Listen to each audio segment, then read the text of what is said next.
ಖಾಸಗಿ ಸಂಸ್ಥೆಯಲ್ಲಿ ಉದ್ಯೋಗಿಯಾಗಿರುವ ಪುತ್ರಿಯ ಇಎಸ್ಐ ಸೌಲಭ್ಯದಿಂದ ಚಿಕಿತ್ಸೆ ಪಡೆದಿದ್ದೇನೆ. ಸರ್ಕಾರ ಪರಿಹಾರ ಕೊಡುವುದಾಗಿ ಹೇಳಿದೆ, ಇನ್ನೂ ಬಂದಿಲ್ಲ. ನಮ್ಮಲ್ಲಿದ್ದ ಹಣ ಖರ್ಚಾಯಿತು.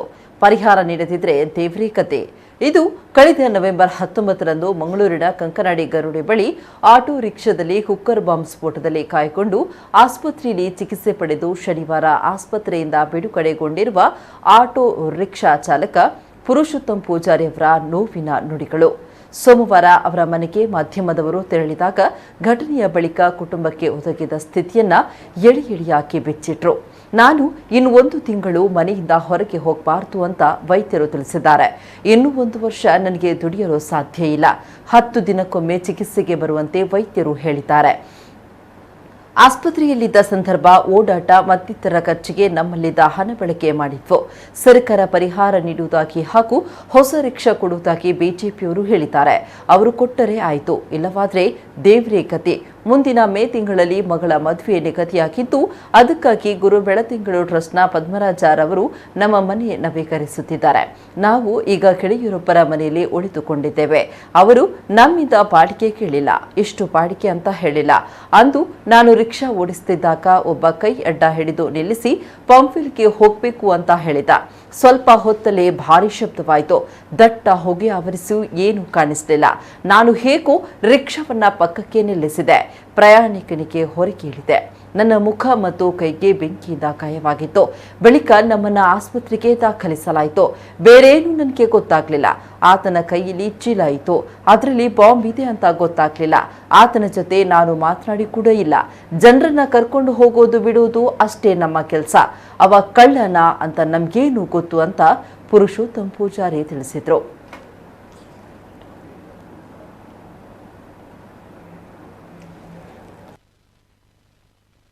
ನಾಗುರಿಯಲ್ಲಿ ಬರುವಾಗ ಒಬ್ಬ ಕೈ ಎತ್ತಿದ್ದು ಪಂಪಲ್ಲಿಗೆ ಬಿಡಿ ಅಂತ ಕೂತೊಳಿಸು. ನಾನು ಬರುವ ರಿಕ್ಷಾದಲ್ಲಿ ಪಂಪಲ್ಲಿಗೆ ಬರುವಾಗ ರೋಹನ್ ಕಾರ್ಪೊರೇಷನ್ ಬಿಲ್ಡಿಂಗ್ ಆಗ್ತದಲ್ಲ ಪಂಪಲ್ಲಿ, ಅಲ್ಲಿ ಡಬ್ಬ ಶಬ್ದ ಆಯಿತು.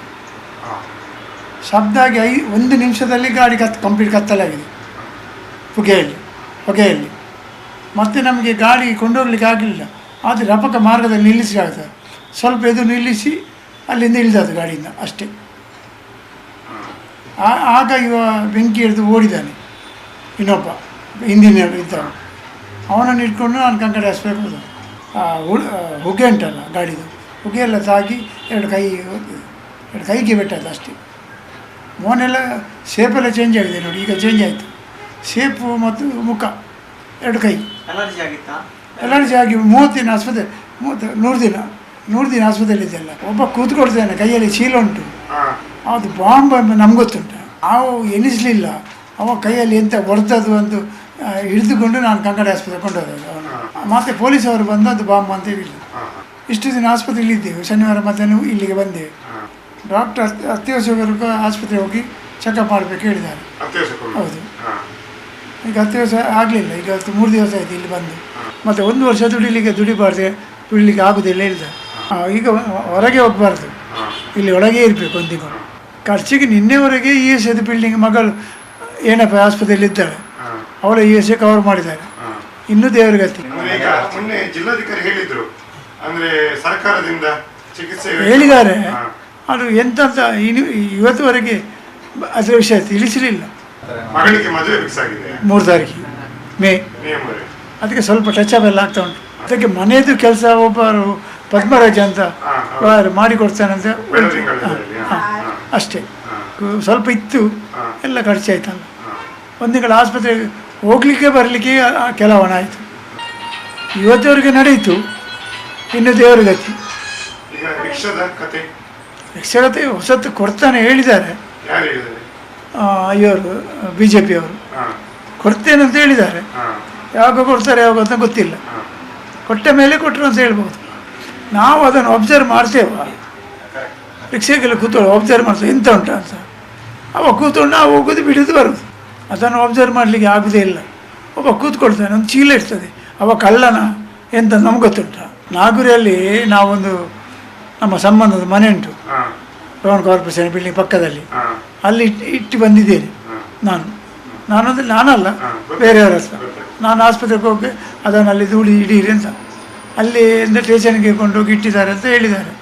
ನಾನು ಹೋಗಲಿಲ್ಲ, ನನಗೂ 2 ತಿಂಗಳು ಮಾರ್ಗಕ್ಕೆ ಬರಲಿಲ್ಲ, ಎಂಥ ಲೋಕದೃಶ್ಯ ಗೊತ್ತಿಲ್ಲ.